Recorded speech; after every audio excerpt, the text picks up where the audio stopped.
गजर माऊलीचा केला होता अट्टहास, शेवटचा दिवस गोड व्हावा. आता निश्चिंतीने पावलो विसावा, खुंटलिया धावा तृष्णेचिया. कवतूक वाटे झाले या वेचाचे,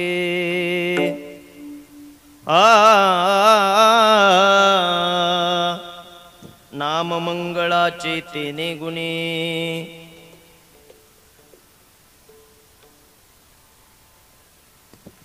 आता निश्चिंतीने पावलो विसावा, खुंटलिया धावा तृष्णेचिया.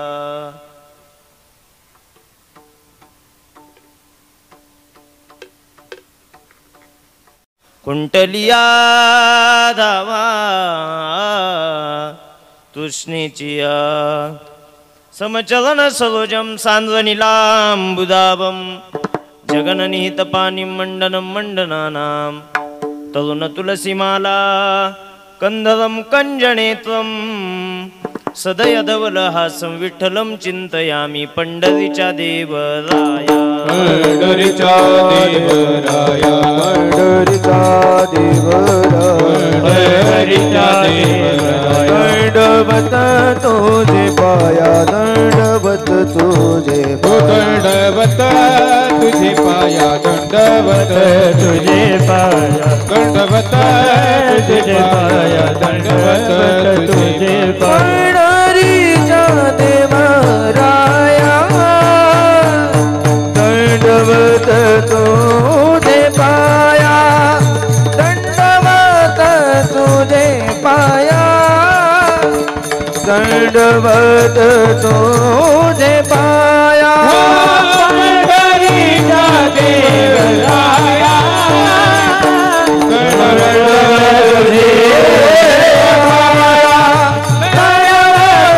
तुझे पाया,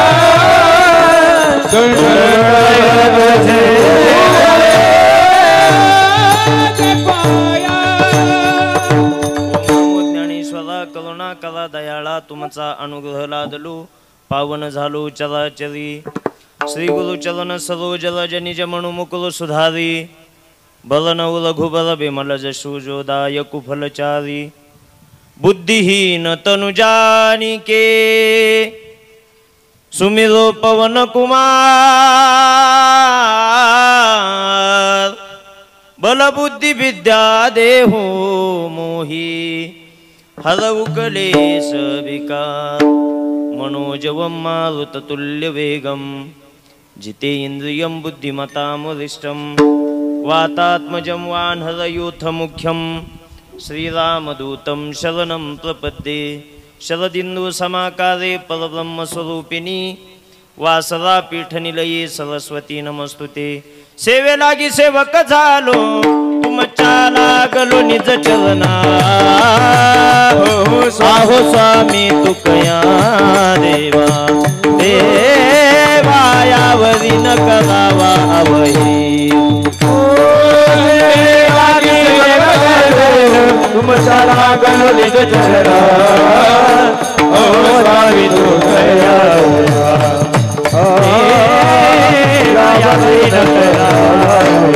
सेवे लागी सेवक झालो, तुमच्या लागलो निज चरणा. अहो स्वामी तुकया देवा यावरी न करावा आवहे. सेवे लागी सेवक झालो, तुमच्या लागलो निज चरणा. स्वामी तुकया देवा यावरी न करावा आवहे. ब्रह्मानंदं परमसुखदं केवलं ज्ञानमूर्तिं, द्वन्द्वातीतं गगनसदृशं तत्त्वमस्यादिलक्षणम्. एकं नित्यं विमलमचलं सर्वधी साक्षीभूतं, भावातीतं त्रिगुणरहितं सद्गुरुं तं नमामि. याजसाठी केला होता अट्टहास, शेवटचा दिवस गोड व्हावा. आता निश्चिंतीने पावलो विसावा, खुंटलिया धावा तृष्णेची या प्रस्तुत कीर्तन रूपी सेवेसाठी निवडलेला अभंग महान भगवत भक्त दिहू निवासी विश्ववंद्य विश्वसंत जगद्गुरु श्री तुकोबाराय यांचा अत्यंत महत्त्वाचा अनेक जणांच्या माहितीतला प्रसिद्ध असा हा अभंग असून जगद्गुरु तुकोबाराय या अभंगाच्या माध्यमातून या मृत्यूलोकामध्ये अवताराला आल्यानंतर त्यांनी केलेल्या परमार्थाच्या यशाचं प्रतिपादन करणारा अभंग आहे. विठ्ठला विठ्ठला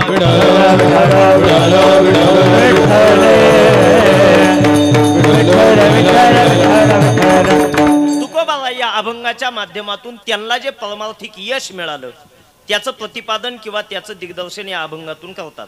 त्याची माहिती या अभंगातून आपल्याला देतात. जगद्गुरु तुकोबाराय म्हणतात, मृत्यू लोकामध्ये आम्ही पुन्हा पुन्हा देवाच्या भगवत भक्तीसाठी अवताराला येतो. अवताराला आल्यानंतर देवाची भगवत भक्ती करतो आणि आमची अपेक्षा अशी असते का आम्हाला तो देव मिळाला पाहिजे, याचसाठी केला होता अट्टहास आणि त्या देवाची आम्हाला प्राप्ती झाली म्हणून शेवटचा दिवस आमचा गोड झाला. शेवटचा दिवस गोड व्हावा महाराज सांगतात. शेवट तो भला माझा बहु गोड झाला. का गोड झाला तर आलो निजाच्या माहेरा भेटी रखुमाईच्या वाला. आमचा शेवट गोड होण्यामागचं कारण एकच आहे का आम्हाला तो पंढरीश पांडुरंग परमात्मा त्या भगवंताची मला प्राप्ती झाली आणि म्हणून माझा शेवट गोड झाला. देवाची प्राप्ती झाल्यामुळं आणि शेवट गोड झाल्यामुळं माझ्या जीवनाची आता पुढची अवस्था काय आहे महाराजांनी सांगितलं, आता निश्चिंतीने पावलो विसावा. आता बाकी मी निश्चिंत आहे, आता मी विसाव्याच्या ठिकाणाला आहे. कारण माझ्या जीवनामध्ये आता कोणतीही तहान, आता कोणतीही अपेक्षा, आता कोणतीही आशा, आता काहीही शिल्लक राहिलेली नाही. खुंटलिया धावा तृष्णेची कामनाही झालो पायी रिकामा. माझ्या जीवनामध्ये आता मी निश्चिंत आहे का तर देवाची प्राप्ती झाली. हरी आला हाता मग कैसी भयचिंता. तुकोबाराय सांगतात, माझ्या जीवनामध्ये हे जे काही क्रांती घडली किंवा देवाची मला प्राप्ती झाली याच्या मागे कारण काय असेल तर कौतुक वाटे झाली या वेचाचे. महाराज सांगतात, मला कौतुक वाटतं का एका देवाच्या नावामुळे हे सगळं शक्य झालं. नाममंगळाचे तिने गुणे किंवा नाममंगळाचे येणे गुणे. एका देवाच्या नामचिंतनामुळे ह्या माझ्या जीवनामध्ये मी एवढी मोठी क्रांती केली तर जी मुक्ती योग्यांना जप्यांना तप्यांना कधीही प्राप्त होत नाही ती बाकी आता आमची दाशी झाली. तुका म्हणे मुक्ती परनेली नोवरी. आता दिवस चारी खेळी मेळी आता निश्चिंतीने पावलो विसावा. खुंटलिया धावा तृष्णेची या विठ्ठला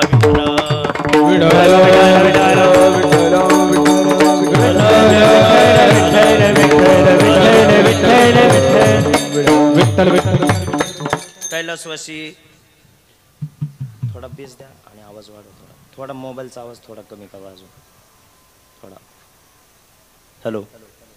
कैलासवासी किसन बाबा शंकर माळी यांच्या या पुण्यतिथीच्या निमित्तानं या माळी कुटुंबियांचे सर्व नातेवाईक आप्तेष्ट आपण सर्वजण या ठिकाणी जमलेलो आहोत.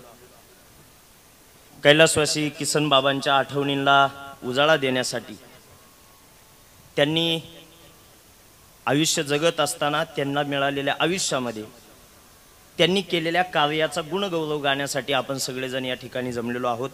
त्यांच्या पश्चात असणारं त्यांचं कुटुंब, त्यामध्ये त्यांच्या पत्नी गंगा भागीरथी, मालती किसन माळी, तसेच त्यांचे बंधू, त्यामध्ये श्री रतन दादा, राजेंद्र दादा, संजय दादा, विठ्ठल दादा, बाळासाहेब दादा, सुनील दादा, तसेच त्यांचे चिरंजीव श्री सतीश भाऊ किसन माळी, त्यांच्या कन्या सौ राधिका सचिन महाजन व त्यांचे पुतणे, त्यामध्ये गणेश भाऊ, मनोज भाऊ, विजय भाऊ व त्यांची पुतणी सौ वैशाली संदीप गाडेकर, या सगळ्यांच्या माध्यमातून या ठिकाणी हा पुण्यस्मरणाचा सोहळा आपण संपन्न करतोय.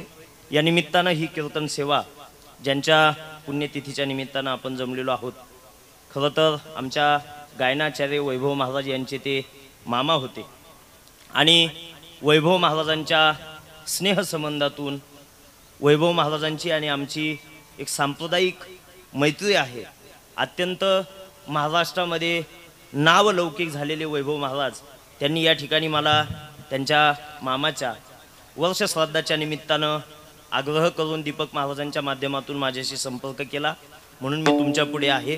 तुमच्या सर्व नातेवाईकांचं, भाविकांचं मला या निमित्तानं दर्शन झालेलं आहे.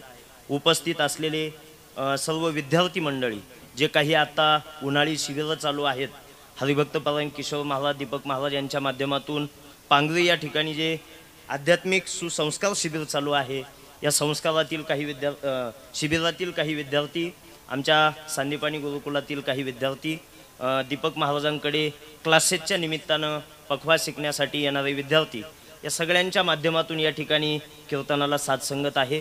तसेच महाराज मंडळींमध्ये खरं तर आम्ही सगळे एकमेकांचे जिवलग मित्र आहोत. बरेच दिवस मी तिथं माईकवर उभा असायचो, पण एकाच डिपार्टमेंटमध्ये एकाच लेव्हलला काम करणाऱ्या माणसांपैकी एखाद्याचं प्रमोशन होत असतं. ते प्रमोशन माझं झालेलं आहे असं मला म्हणावं लागेल. म्हणजे प्रमोशन झालं म्हणजे त्याला फार अक्कल असते असंही काही नाही, त्याचा उलटा अर्थ घेऊ नका. पण कुणाला तरी एकाला पुढे पाठवावं लागतं. त्यापैकी या सगळ्यांपैकी आम्ही सगळे एकमेकांचे जिवलग मित्र आहोत.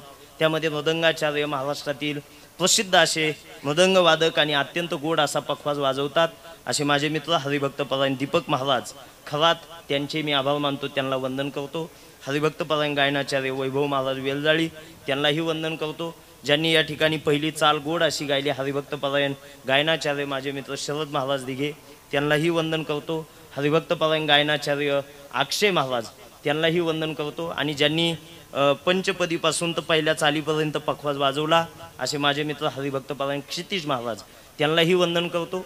गोड अशी साऊंड सिस्टीम आहे. सर्वांचं एकदा टाळी वाजून आपण या ठिकाणी आभार मानूया. टाळी जरा मोठ्यानं वाजवा. अगदी अल्प वेळेमध्ये आपल्याला ही सेवा करायची आहे. दिवस उन्हाचे पण आहे आणि पावसाच्या अगोदर जो उकाडा निर्माण होतो तो तयार झालेला आहे. म्हणून अल्प वेळेमध्ये आपल्याला ही सेवा करायची आहे.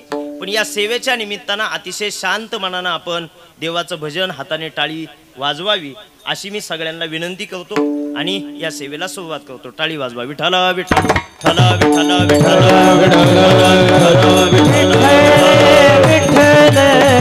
विठ्ठल. जगद्गुरु तुकोबारायांनी देवाच्या प्राप्तीनंतर माझा शेवट गोड झाला असं प्रतिपादन या अभंगाच्या माध्यमातून केलेलं आहे. भाविकांनो, माझ्या शब्दांकडे लक्ष द्या. मानवी जीवन ज्या वेळेस आपलं आयुष्य कमी कमी कमी होत जातं किंवा आपलं आयुष्य वाढत जातं, आपलं वय वाढत जातं, हे वय वाढत जात असताना अनेक लोकांच्या मदतीची आपल्याला अपेक्षा असते आणि गरज पण असते. मी काय सांगतोय ते समजतंय? आपलं आयुष्य जे पुढे ढकलत जातं हे फक्त आपण स्वयंचलित चालू शकत नाही. आपल्या भावकीतल्या लोकांची आपल्याला कधीतरी गरज पडते, कधीतरी आपल्या गावातल्या लोकांची पडते, कधी कधी आपल्याला मित्रांची गरज पडते. पण कुणाच्या तरी मदतीशिवाय आपण आपलं जीवन पुढे घेऊन जाऊ शकत नाही. ऐकताय ना तुम्ही? हो की नाही? मदतीची अपेक्षा असते आणि गरज पण असते. आणि गरज असते म्हणूनच अपेक्षा असते. मग अनेक लोकांची आपल्याला आपलं जीवन घडत असताना किंवा त्यामध्ये क्रांती होत असताना, त्यामध्ये प्रगती होत असताना अनेक लोकांच्या मदतीच्या किंवा उपकाराचा हातभार आपल्याला असतोच. आणि तो नसला तर माणूस जीवन जगू शकत नाही अशी परिस्थिती सद्यकालीन आहे. मग अनेक लोकांच्या मदतीमध्ये अनेक लोक आपल्यावर उपकार करतात आणि त्यातून एक उपकाराचं ओझं आपल्या मस्तकी होत असतं. साधी गोष्ट आहे. आम्हाला जिवंत राहण्यासाठी ऑक्सिजन लागतो. हा ऑक्सिजन आम्हाला कोण देतं? बोला. कुणीतरी नातेवाईक तिकडे त्या मुलांकडे जाऊन त्यांना सांगा तुमचं काम शांततेत करा, थोडं मोठ्यानं बोलू नका म्हणा. तिकडे ऑक्सिजन कोण देतं आम्हाला? निसर्ग देतो, झाड देतो. आणि आमच्या देशाची संस्कृती महान आहे. आमच्या देशामध्ये या झाडाच्या उपकाराची जाणीव ठेवतात आणि त्या उपकाराचं ओझं कमी करण्यासाठी आमच्याकडे वट सावित्री पौर्णिमेच्या सणाला त्या झाडाची काय करतात? पूजा करतात. आमच्याकडे बैलपोळ्याचा सण आहे. या बैलपोळ्याच्या सणाला आमचा हा शेतकरी कुणाची पूजा करतो? बैलाची पूजा करतो. का?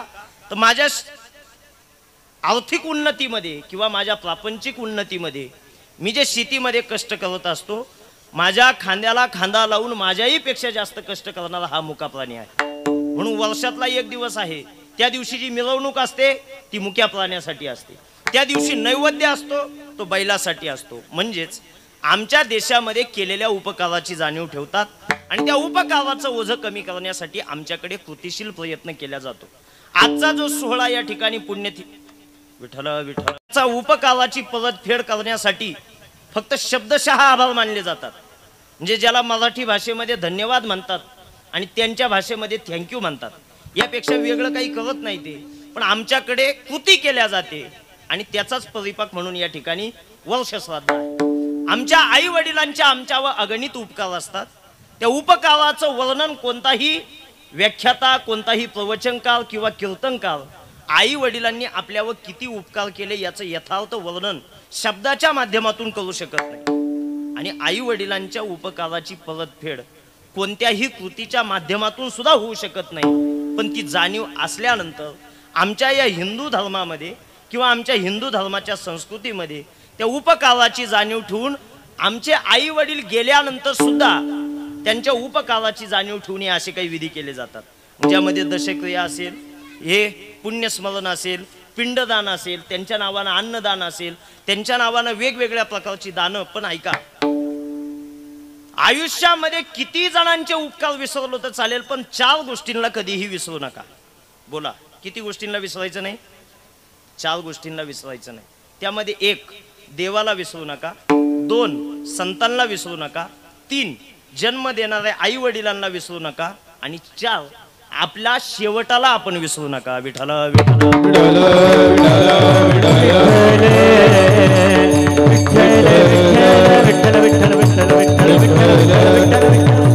यामधले पहिले 3 जण देव, संत आणि आई वडील यांचे अगणित उपकार असतात आपल्यावर, म्हणून त्यांना विसरू नका. आणि 4था विषय आहे शेवटाचा.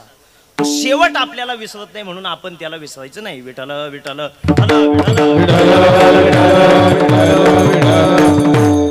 देवाला का विसरायचं नाही तर दुर्लभ असलेला मनुष्य देह देवाने आम्हाला दिला. दुर्लभ्या मनुष्य देह भागवतानं सांगितलंय, हा दुर्लभ आहे. संत मंडळी सांगतात, नर देह दुर्लभ झाला, नर देह दुर्लभ झाला, शतवर्षाची गणना, शतवर्षाची गणना,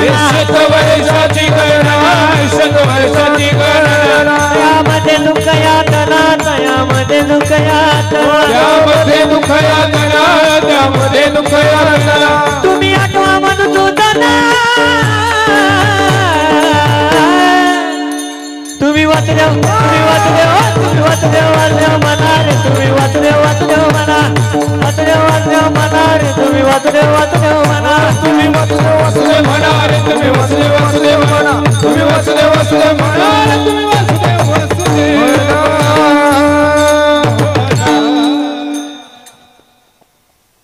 तुम्ही आठवा मधुसूदना,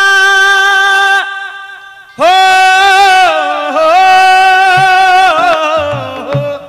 तुम्ही वासुदेव, वासुदेव म्हणा, वासुदेव, वासुदेव म्हणा, तुम्ही वासुदेव, वासुदेव म्हणा, तुम्ही वासुदेव, वासुदेव म्हणा.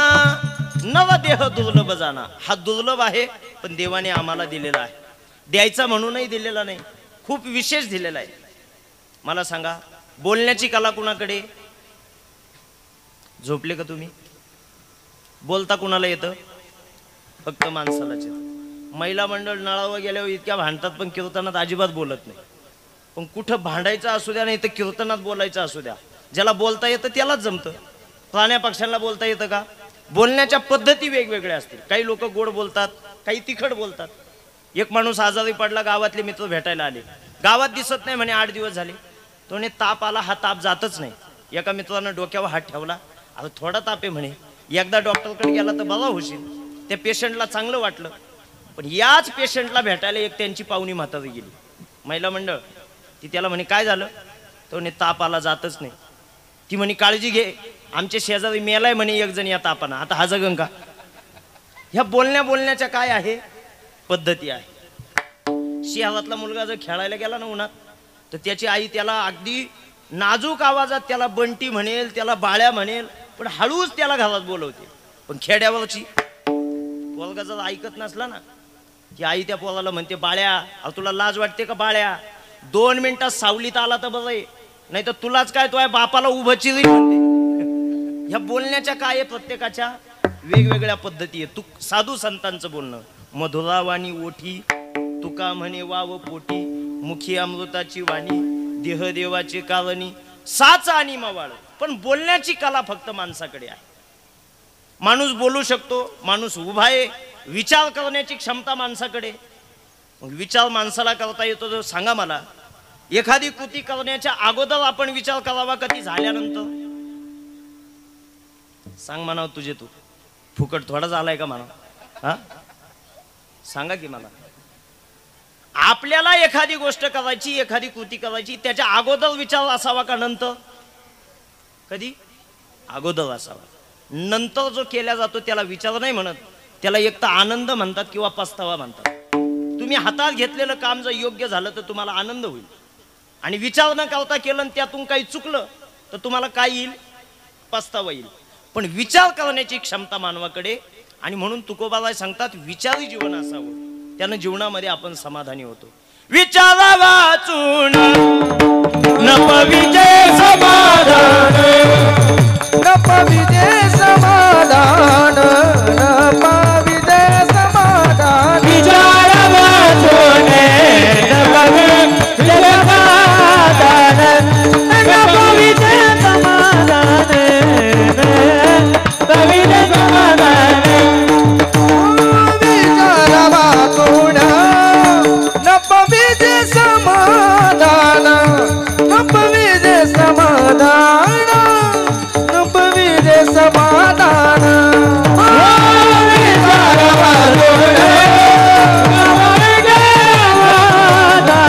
नपविजय समाधान, नपविजय समाधान. विचारा वाचून नपविजय समाधान. विचार करण्याची क्षमता फक्त माणसाकडे आहे. भाविकांनो, याच्या पुढचा मुद्दा सांगतो. हा मानव देह इतका विशेष आहे.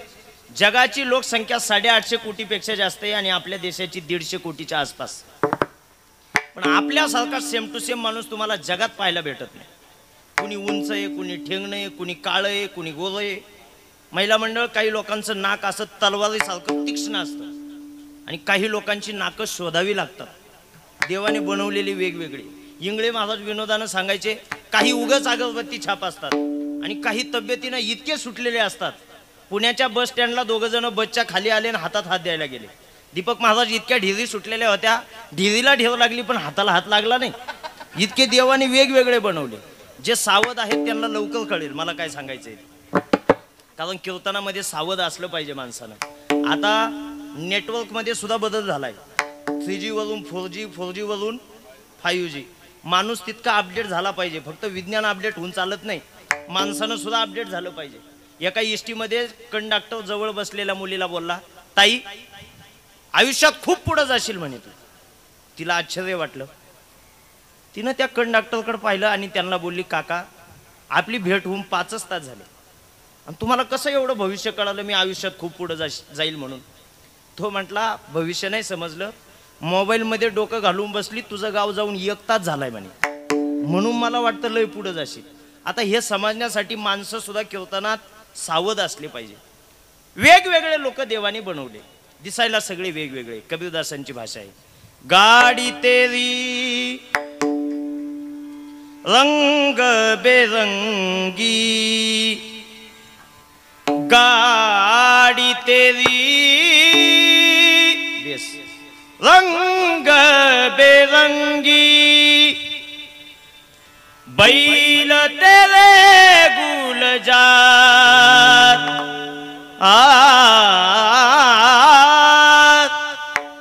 बैल तेरे गुलजार, बैल तेरे गुलजार, बैठने वाला छेल छबेला, हकने वाला लाल, हकने वाला लाल.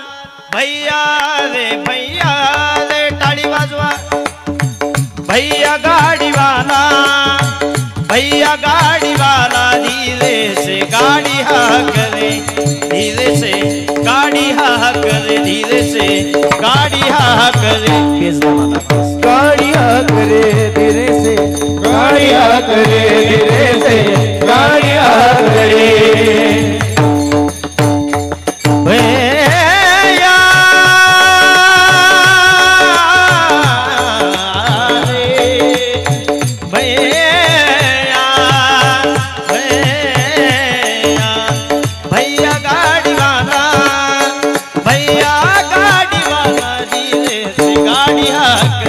धीरे से गाड़ी हाँ करे, धीरे से गाड़ी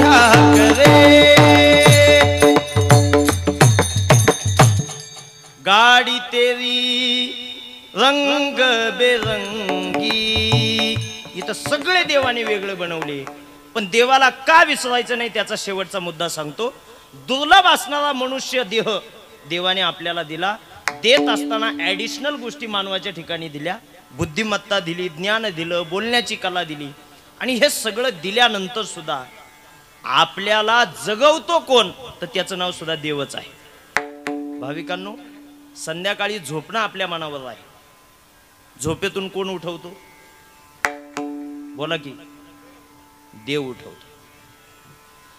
सकाळी 8 वाजले, 10 वाजले, 1 वाजला, आपण जर झोपेतून उठलो नाही ना, तर आपल्या भावकीतले लोक चौघं उचलायला येतील, उठवायला कोणीच येणार नाही.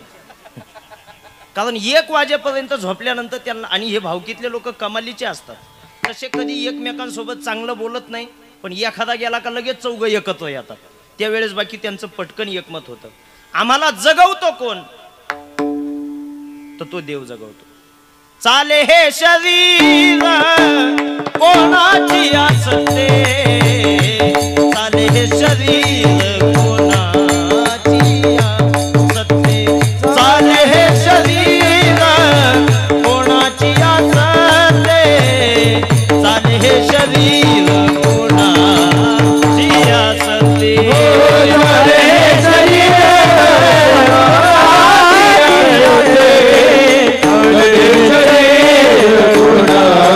असते,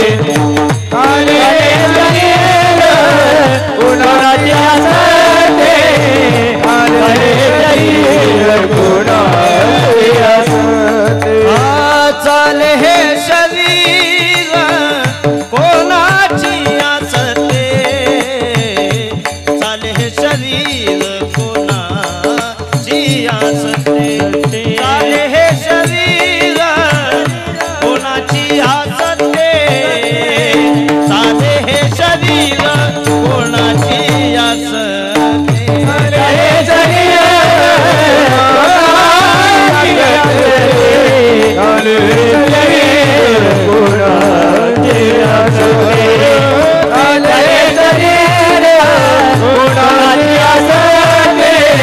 चाले हे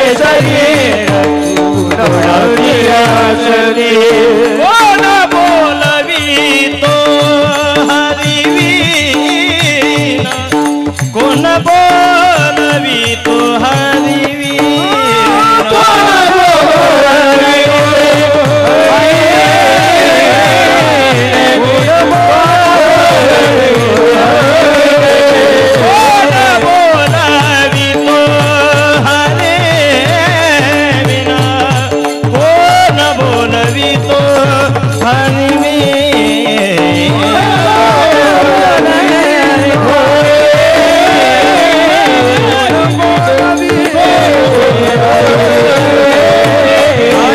देखवी ऐकवी एक नारायण, देखवी ऐकवी एक नारायण, देखवी ऐकवी एक नारायण, देखवी ऐकवी एक नारायण, देखवी ऐकवी एक नारायण.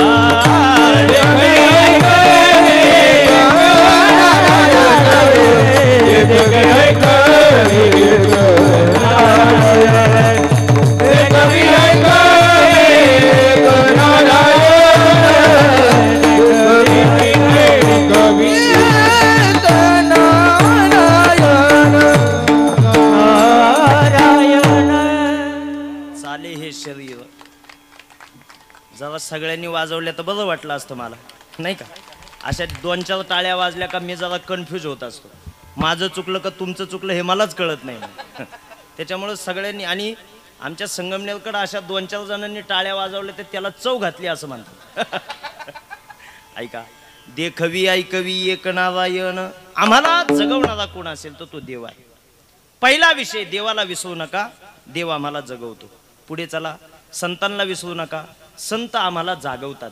आता जागा, आता जागा, आता जागा रे बहिनो जागा, आता जागा, जागा, आता जागा, आता जागा रे बहिनो जागा, आता जागा, जागा, आता जागा जागा रे बहिणो जागा आता जागा जागा जागा आता जागा जागा आता जागा रे बहिणो जागा चल निचल्या नाडोनी भागा चल निचल्या नाडोनी भागा आता जागा जागा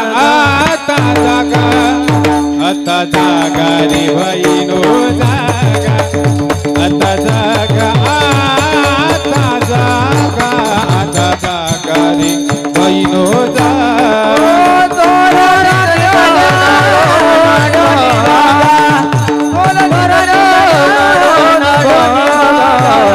आता जागा जागा आता जागा आता जागा रे बहिणो जागा आता जागा जागा आता जागा रे बहिणो जागा. आमच्या महाराज मंडळींसाठी एकदा टाळी वाजवा. गोड प्रमाण शरद महाराजांनी गायला. आता जागा रे भाईनो जागा काळ निजल्या नाडोनी भागा जागा रे भाईनो जागा उठा जागे वारे आता स्मरण करा पंढरीनाथा भावे चरणी ठेवा माता चुकवी व्यथा जन्माच्या रे आता जाग धनदारा पुत्र जन. संत हे जागवतात. काय सांगू आता संतांचे उपकार मज निरंतर जागविती. देव जगवतो संत जागवतात. आता तिसरा मुद्दा आहे आपल्या आई वडिलांचा. जन्म देणाऱ्यांना काय विसरायचं नाही. देव जसा जगवतो संत जसे जागवतात तसे आई वडील आपल्याला सांभाळतात आणि म्हणून त्या आई वडिलांना कधीही विसरायचं. खरं तर आई वडिलांचा जो विषय आहे तो सध्या आपण स्किप करू. शेवटच्या 10 मिनिटांमध्ये त्या विषयावर बोलू. शेवटाला विसरू नये कारण तो शेवट आपल्याला विसरत नाही. त्या शेवटानं आजपर्यंत कुणालाही सोडलेलं नाही. घडी घडी काळ वाटायची पाहे घडी घडी काळ वाटायची पाहे घडी घडी काळ वाटायची पाहे घडी घडी काळ वाटायची पाहे अजून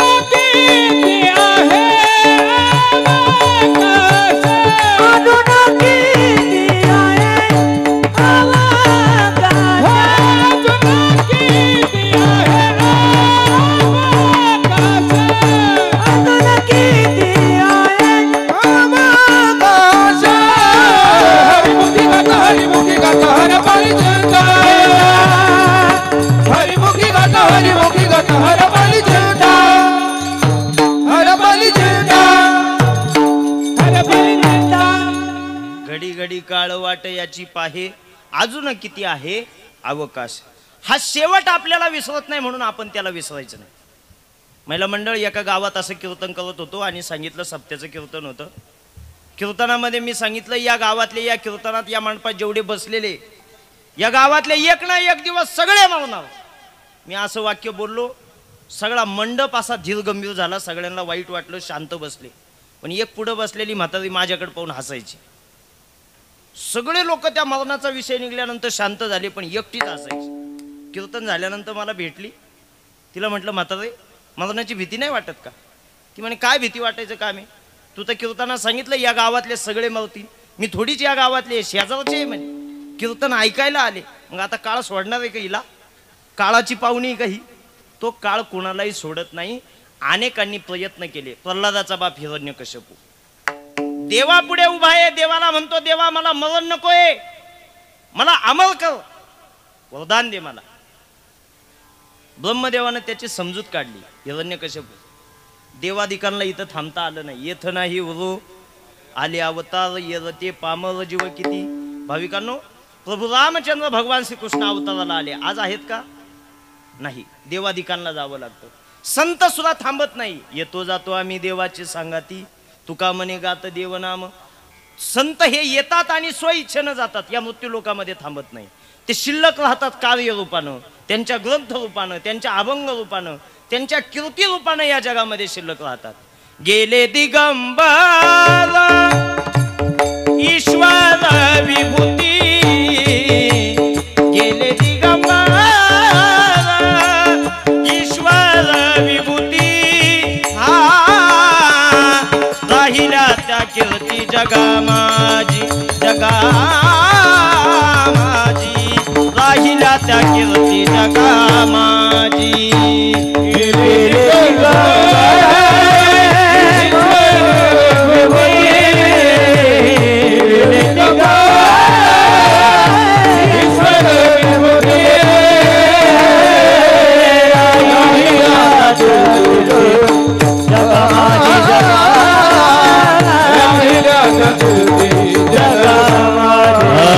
गेले दिगंबर ईश्वर विभूती ईश्वर गेले दिगंबर ईश्वर विभूती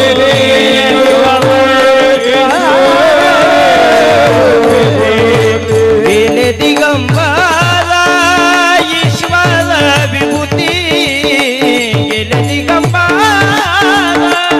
ईश्वर विभूती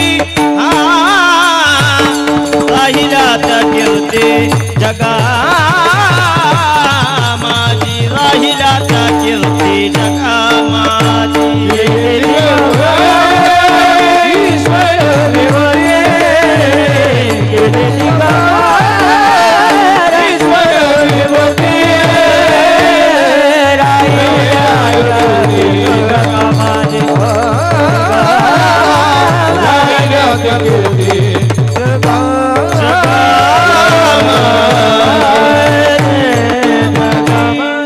भाविकांनो संत हे थांबत नाही कीर्ती रूपानं शिल्लक राहतात देह रूपानं या मृत्यू लोकामध्ये ते थांबत नाही हिरण्यकश्यपूला ब्रह्मदेव सांगतोय देवांना जावं लागतं संतांना जावं लागतं सामान्य जीवाचं काय त्यालाही जावंच लागतं देह जाणार देह जाईल त्यासी काळोबा खाईल नाशिवंत देह जाणार सकळ आयुष्य खातो काळ उपजल्या पेंडा मरण सागाते उपजल्या पेंडा मरण सागाते उपजल्या पेंडा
हे निश्चित आहे शेवट या ठिकाणी अनिवार्य आहे शेवट या ठिकाणी कंपल्सरी आहे आणि मग प्रत्येकाला जावं लागतं म्हणून तुकोबाबांनी त्यांच्या शेवटाचा विचार केला पहिल्यांदा महाराजांनी देहू गावाचा त्याग केला ऐका मी मध्ये एक विषय सांगत होतो हिरण्यकश्यपूचा ब्रह्मदेवानं सांगितलंय का प्रत्येकाला जावं लागतं हिरण्यकश्यपू तुला सुद्धा जावंच लागेल त्यानं त्याच्या बुद्धीचा उपयोग केला काही लोक बुद्धिमान असतात त्यांच्या बुद्धीचा चांगला उपयोग करतात काही लोकांना देवानं मेंदू दिला का दगड दिला याच्यावर संशोधन करावं लागेल कारण त्यांनी कधी त्या डोक्याचा उपयोगच केला नाही एका माणसानं त्याच्या मुलाला पहिलवान बनवलं त्याने मोठ्या मोठ्या कुस्त्या जिंकून मोठा बंगला बांधला आणि त्याच्या घरावर दरोडा पाडला दरोडेखोर त्याच्या घरात गेले आणि त्यांच्या लक्षात आलं घरात कुणी नाही पण पहिलवान आहे ती एक उगाच अगरबत्ती छापचोर होतं पण त्यानं बाकीच्यांना सावध केलं ते म्हणे हा पहिलवान आहे मोठ्या मोठ्या पहिलवानांना यानं पाठीवर टाकलेलं आहे आपल्यातला एखादा जर ताब्यात सापडला तर हा काय मोडल्याशिवाय सोडायचा नाही मग आपल्या एकीचं बळ दाखवा म्हणे त्यांनी तो पहिलवान पकडला 5-6 चोरांनी बेदम मारहाण केली आणि त्याच्यात त्याचा हात मोडला त्याला ऍडमिट केलं बाप भेटायला गेला मुलाचा मोडलेला हात पाहिला बापाच्या डोळ्यात पाणी आलं अरे तुला पैलवान बनवण्यासाठी मी किती कष्ट केले आणि तू हात मोडून घेतला. अरे मान्य आहे ते जास्त लोक होते, पण एखादा तर पकडायचा ना तू. एवढा मोठा पैलवान तू, हिंद केसरी लेवलचा पैलवान. तो म्हटला बाबा माझा नियम असा आहे म्हणे, पैसे भेटल्याशिवाय मी कोणाच्या अंगाला हात नाही लावित. म्हणजे देवानं डोकं देऊन काही उपयोग झालाय का? ते हिरण्यकश्यपून देवा तू मला अमल करू शकत नाही तर मी सांगतो ते द्यावं लागेल. मग काय मागितलं? मला आतमधून नको, बाहेर नको, खाली नको, वर नको, पशुच्या हाताने नको, पक्षाच्या हाताने नको, स्त्रीच्या हाताने नको, पुरुषाच्या हाताने नको, दिवसा मरण नको आणि रात्री मरण नको. आता मी तुम्हाला एका वाक्यात विचारतो, एवढ्या अडचणी मरणासाठी होत्या, ज्याला आतमरण नाही, हे बाहेर नाही, खाली नाही, वर नाही, दिवसा नाही, रात्री नाही, पशुच्या हाताने नाही, पक्षाच्या हाताने नाही, शस्त्राने नाही, अस्त्राने नाही, मग तो हिरण्यकश्यपू आज आहे का? आहे का? नाही. म्हणजे जाणं हे निश्चित आहे. तुकोबारांनी त्यासाठी देहू गावाचा त्याग केला आणि भंडारा डोंगरावर गेले. येणे सुखे रुचे एकांताचा वास, नाही गुण दोष अंगायत,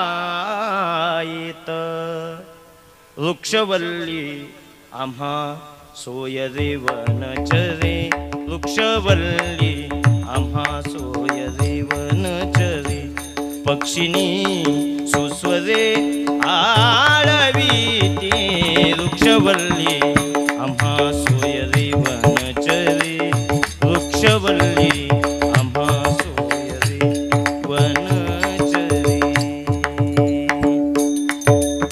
महाराज भंडारा डोंगरावर गेले, भजन करू लागले.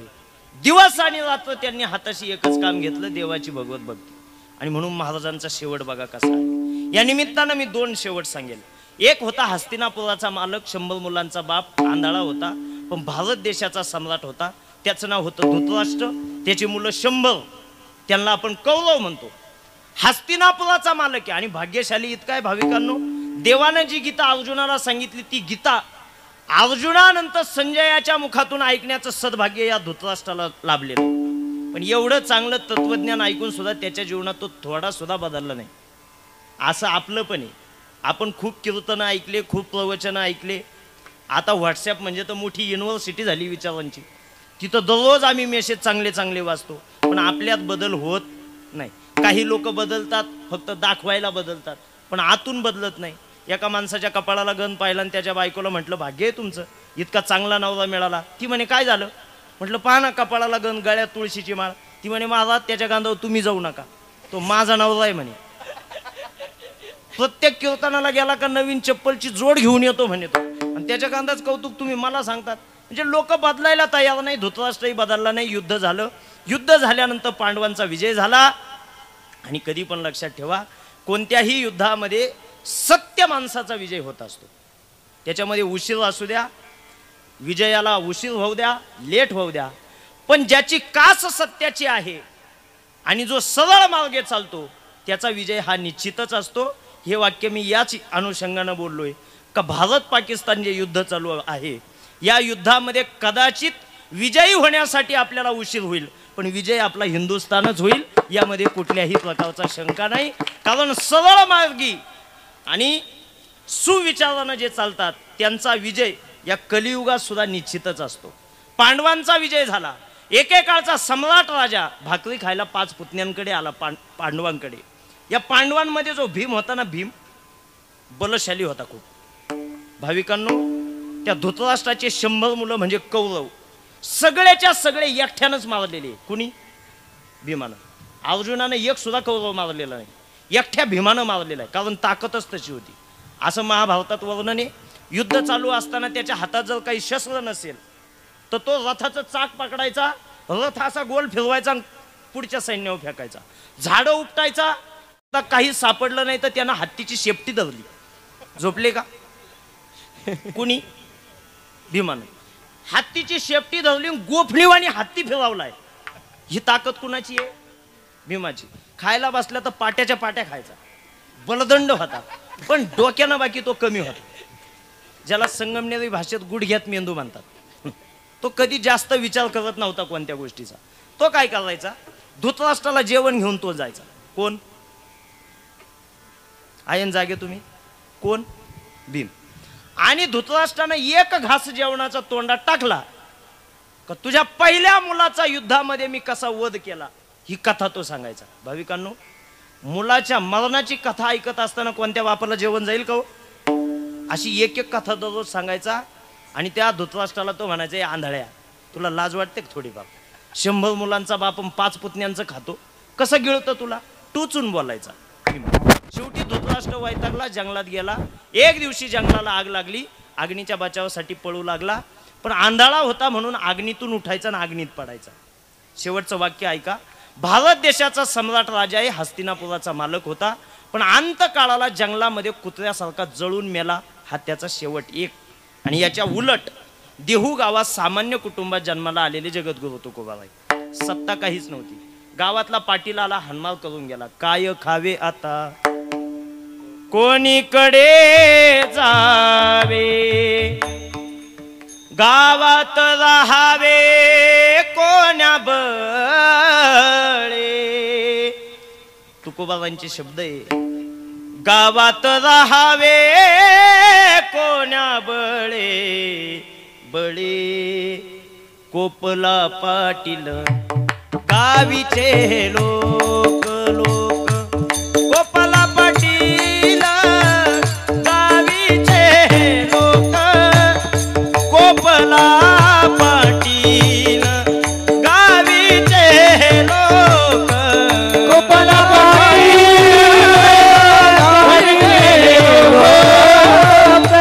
कोपला पाटील.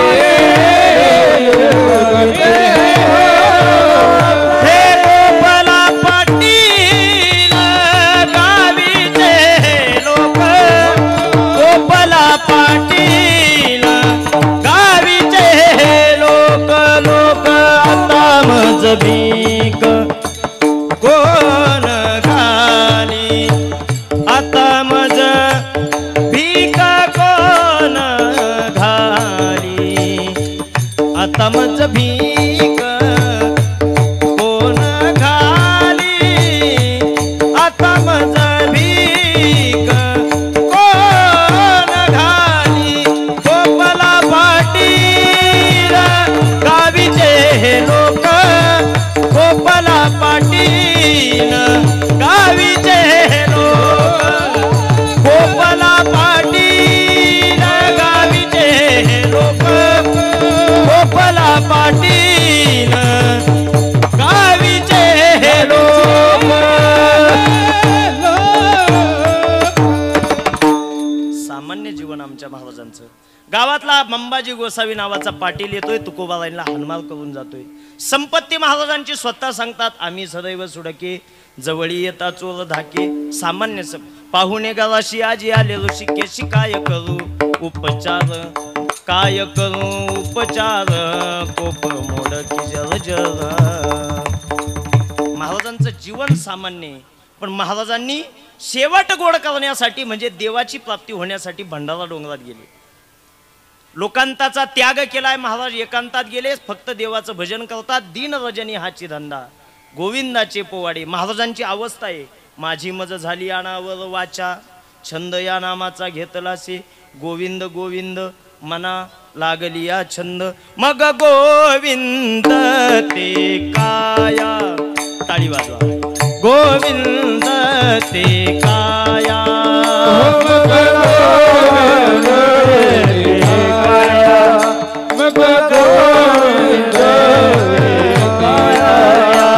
मग गोविंद ते काया. मग गोविंद ते काया.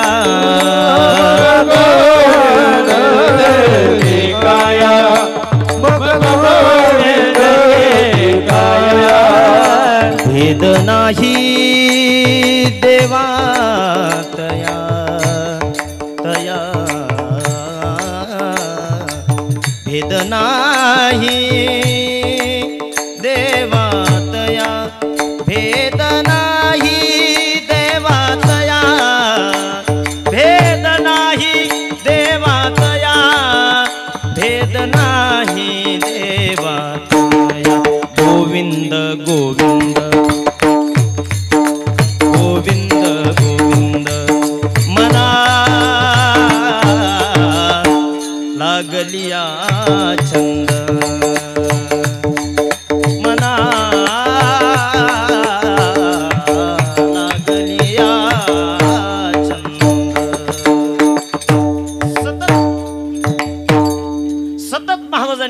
महाराजांचं भजन केलं म्हणून महाराजांचा अंतकाळ बघा कसा आहे. देवाचं पुष्पक विमान देहू गावात आले. महाराजांनी सगळ्या समाजाला सांगितलं देव मला घेण्यासाठी आलाय, वैकुंठातून आलाय, स्वतःचं विमान घेऊन आलाय. आम्ही जातो तुम्ही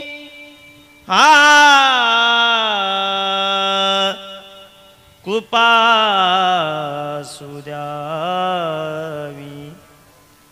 सकळा सांगावी विनंती माझी सकळा सांगावी विनंती माझी सकळा सांगावी विनंती माझी. वाढ वेळ झाला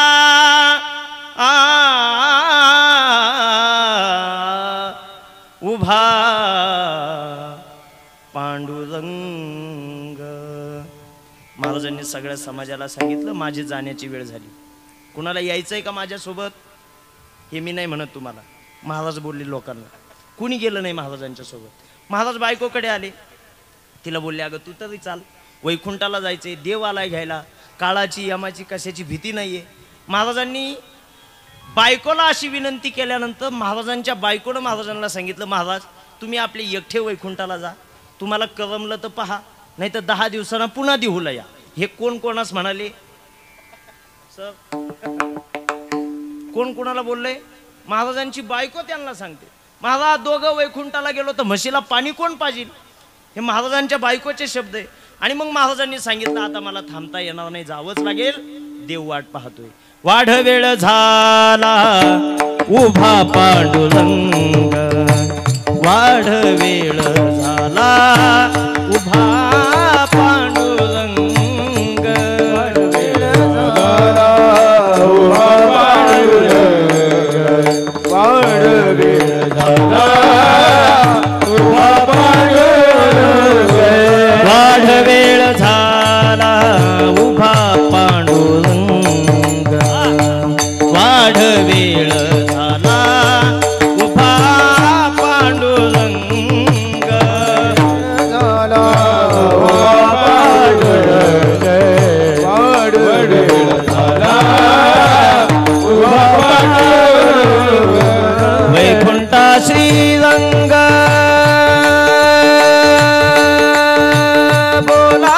बोलावितो, वैकुंठा श्रीरंग बोलावितो, वैकुंठा श्रीरंग, वैकुंठा श्रीरंग बोलावितो. वाढ वेळ झाला झाला उभा पांडुरंग, वाढ वेळ झाला उभा पांडुरंग, वाढ वेळ झाला उभा पांडुरंग, वाढ वेळ झाला उभा पांडुरंग.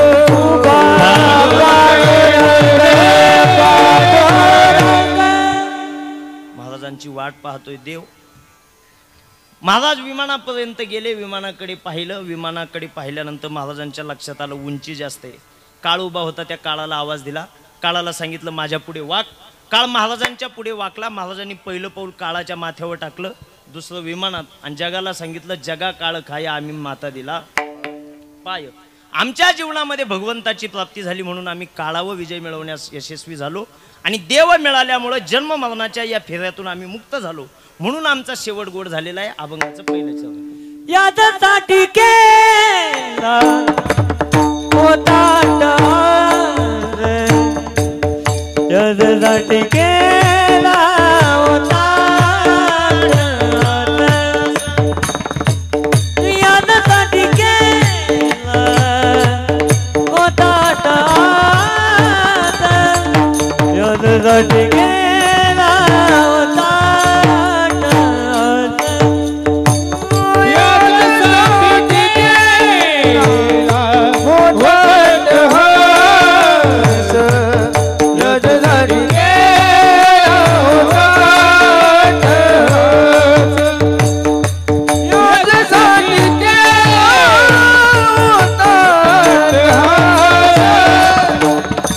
माझ्यासाठी केला होता शेवटाचा दिवस कोण बाबा शेवटाचा दिवस कोण बाबा शेवटचा दिवस कोण बाबा शेवटचा दिवस कोण बाबा आतारी किती बावलो बाबा आतारी किती बाबा बाबा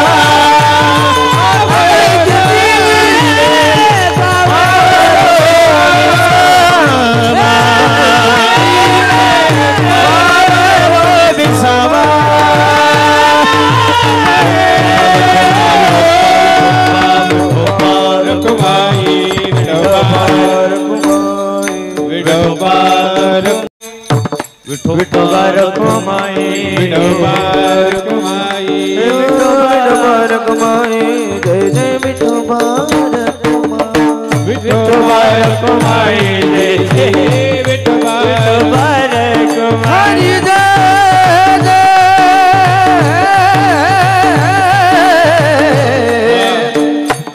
जय हरि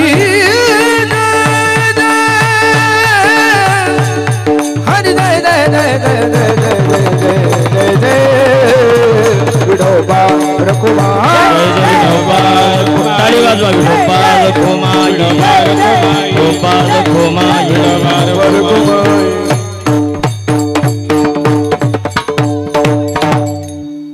विण्याला घालायला पाहिजे आता वाजू दे भाग्य आहे तुझं महाराज म्हणतात माझा शेवट गोड झाला. एक 10 मिनिटं आपलं कीर्तन राहिलं, लक्ष द्या. जीवनामध्ये शेवट कसा असावा सूरदास एका ठिकाणी सांगतात. सूरदासांनी वर्णन केलेले मानवी जीवनामध्ये आपला शेवट कसा असला पाहिजे आणि या शेवटाचं भलं होण्यासाठी शेवट चांगला होण्यासाठी अनेक भगवत भक्तांनी देवाकडे त्या पद्धतीची मागणी मागितलेली आहे. द्या ठेवून आपल्याजवळ जे टाकेज आहे या टाकेजला तो जटायू देवाला म्हणतो, देवा मला तुझ्याकडून काहीच नको, पण माझ्या मुखात जे भजन चालू होतं हे भजन शेवटच्या अंतकाळापर्यंत असंच चालावं म्हणून मला फक्त शक्ती दे. त्याचा फायदा असा झाला, दशरथ राजाला देव पाणी पाजू शकला नाही, पण जटायूला कोणी पाजलं? बोला, स्वतः देवाने पाणी पाजलं. याला शेवट गोड करणं म्हणतात. सूरदास एका ठिकाणी किती गोड म्हणतात. आपला शेवट कसा असावा किंवा माझा शेवट कसा गोड झाला पाहिजे यासाठी सूरदास म्हणतात, इतना तो नाम लेके जब प्राण तन से निकले, श्री गंगा जी का तट हो यमुना का वंशीवट हो, मेरा सावरा निकट हो, जब प्राण तन से निकले, श्री वृंदावन स्थल हो, मेरे मुख में तुलसी दल हो, विष्णु चरण का जल हो, जब प्राण तन से निकले. एक भक्त की अर्ज खुद गरज के गरजी, एक भक्त की अर्जी